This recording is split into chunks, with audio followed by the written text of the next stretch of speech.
Tamil world radio, Tamil உலக வானொலி செய்திகள்.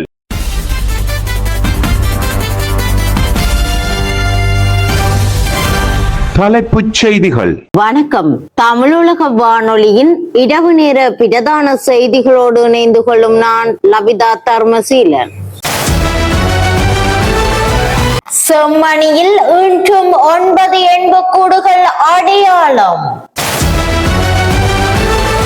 சாகர கேரிய வசம் குற்றத்தடுப்பு பிரிவினரால் கைது.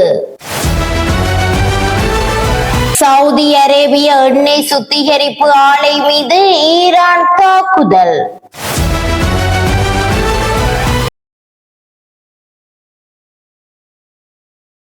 ஆப்கானிஸ்தான் அயர்லாந்து அணிகளுக்கு இடையிலான 3வது ஒருநாள் போட்டி இன்றிரவு.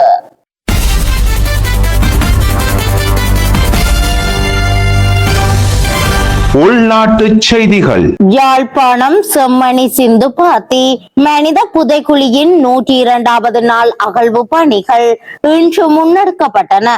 இதுவரையிலான 102 நாட்கள் முன்னெடுக்கப்பட்ட அகழ்வு பணிகள் 524 எண்புக்கூடுகள் அடையாளம் காணப்பட்டுள்ள நிலையில் 513 எண்புக்கூடுகள் அகழ்ந்து எடுக்கப்பட்டுள்ளன.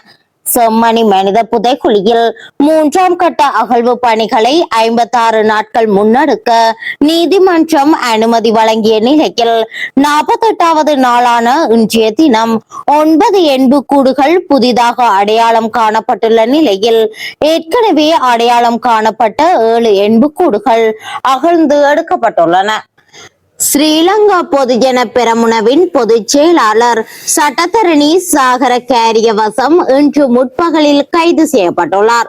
போலீஸ் மா அதிபர் நடுத்தருவில் கொல்லப்படுவார் என ஊடகங்களுக்கு அவர் கருத்து தெரிவித்திருந்தார். அது தொடர்பான விசாரணைக்கு அழைக்கப்பட்ட போதே கொழும்பு மத்திய குற்ற விசாரணை பிரிவினரால் ஸ்ரீலங்கா பொதுஜன பெரமுனவின் பொதுச் செயலாளர் சாகர கேரியவசம் கைது செய்யப்பட்டார். யாழ்ப்பாண பல்கலைக்கழக முகாமைத்துவ கற்கைகள் மற்றும் வணிக பீடத்தின் பீடாதிபதியாக பேராசிரியர் பி பிரதீப் காந்த் தெரிவு செய்யப்பட்டுள்ளார். முகாமைத்துவ கற்கைகள் மற்றும் வணிக பீட சபை கூட்டத்தில் இன்று நடத்தப்பட்ட பீடாதிபதி தெரிவின் போது 15 வாக்குகள் முன்னிலை பெற்று பேராசிரியர் பி பிரதீப் காந்த் பீடாதிபதியாக தெரிவு செய்யப்பட்டுள்ளார். தற்போதைய பீடாதிபதி பேராசிரியர் நா கங்காதரனின் பதவிக்காலம் எதிர்வரும் 14ஆம் திகதி நிறைவடைய உள்ளது. இந்த நிலையில் 2026ஆம் ஆண்டின் 2ஆம் இலக்க பல்கலைக்கழகங்கள் சட்டத்தின்படி புதிய பீடாதிபதியாக பேராசிரியர் பி பிரதீப் காந்த் தெரிவு செய்யப்பட்டுள்ளார்.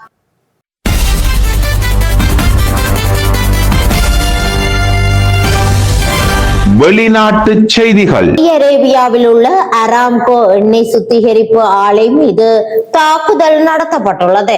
இந்த தாக்குதலை ஈரானிய ஆதரவு ஹவுதி கிளர்ச்சியாளர்கள் ஆளில்லா விமானம் மூலம் நடத்தியுள்ளதாக சர்வதேச ஊடகங்கள் செய்தி வெளியிட்டுள்ளன.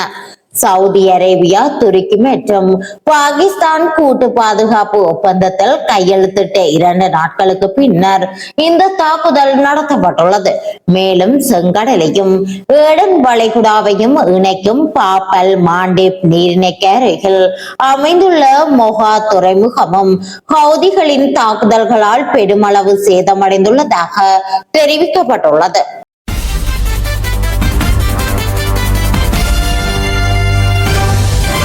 விளையாட்டு செய்திகள். ஆப்கானிஸ்தான் அயர்லாந்து அணிகளுக்கு இடையிலான 3வது ஒருநாள் போட்டி இன்றிரவு நடைபெற உள்ளது.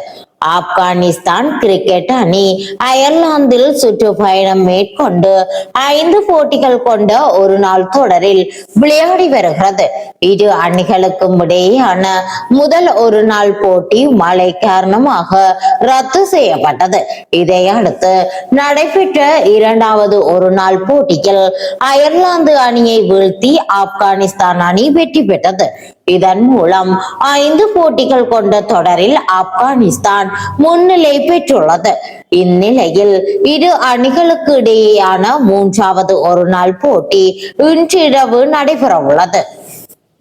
இத்துடன் தமிழுலக வானொலியின் இரவு நேர பிரதான செய்திகள் யாவும் நிறைவடைகின்றன. வணக்கம்.